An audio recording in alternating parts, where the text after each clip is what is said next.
ನಿನ್ನೆ ದಾವಣಗೆರೆ ವಿದ್ಯಾಸಾಗರ ಶಾಲೆಯಲ್ಲಿ ತುಂಬ ಒಂದು ವಿಶೇಷವಾಗಿರ್ತಕ್ಕಂಥ ಕಾರ್ಯಕ್ರಮ ನಡೆದಿತ್ತು. ಸಂಕಲ್ಪ ದಿನಾಚರಣೆ ಹಾಗೂ ಕೈತುತ್ತು ಕಾರ್ಯಕ್ರಮದಲ್ಲಿ ಮಕ್ಕಳೇ ಅವರ ಮನೆಯಿಂದ ಒಂದು ಊಟವನ್ನು ತೆಗೆದುಕೊಂಡು ಬಂದಿದ್ದರು.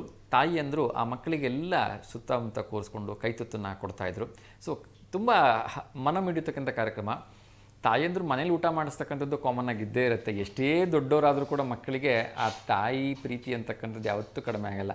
ಆ ತಾಯಿಗಾದರೂ ಅಷ್ಟೇ, ಮಕ್ಕಳಿಗೆ ಎಷ್ಟು ದೊಡ್ಡವರಾದ್ರೆ ಇನ್ನು ಎಷ್ಟೋ ಸಂದರ್ಭಗಳಲ್ಲಿ ಇಂಜಿನಿಯರಿಂಗ್ ಬಿಟ್ಬಿಡಿ, ನನ್ನದೇ ಹೇಳಬೇಕು ಅಂತ ಹೇಳಿದ್ರೆ ನನಗೆ ಯಾವತ್ತಾದರೂ ಊಟ ಮಾಡೋಕ್ಕೆ ಬೇಜಾರು ಅಂತ ಅನಿಸಿದ್ರೆ ಅಮ್ಮ ಇವತ್ತು ಊಟ ಮಾಡಿಸ್ಬಿಡ್ತಾರೆ. ಸೊ ಅಂಥ ಪ್ರೀತಿ ತಾಯಿದು. ತಾಯಿ ಪ್ರೀತಿ ಬಗ್ಗೆ ನಾವು ಯಾವತ್ತೂ ಕೂಡ ಬೆಲೆ ಕಟ್ಟೋಕ್ಕಾಗೋದೇ ಇಲ್ಲ. ಸೊ ಅಂಥ ತಾಯಿ ಪ್ರೀತಿಯನ್ನು ನಮಗೆ ನಿನ್ನೆ ಈ ಒಂದು ವಿದ್ಯಾಸಾಗರ ಕಾನ್ವೆಂಟ್ನ ಈ ಒಂದು ವಿಶೇಷ ಸಂಕಲ್ಪ ದಿನಾಚರಣೆ ಹಾಗೂ ಕೈತುತ್ತು ಕಾರ್ಯಕ್ರಮದಲ್ಲಿ ನೋಡಲಿಕ್ಕೆ ಸಿಕ್ತು.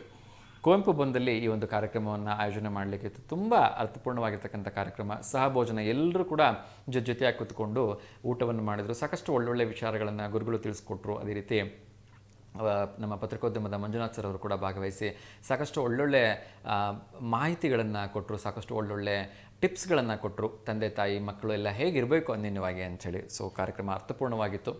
ಸೊ ಈ ಕಾರ್ಯಕ್ರಮದ ಒಂದು ಪುಟ್ಟ ವಿಡಿಯೋಗಳನ್ನ ಕೂಡ ನೀವು ನಮ್ಮ V1 ವಾಹಿನಿಯಲ್ಲಿ ನೋಡ್ಕೊಂಡ್ಬಂದ್ರಿ.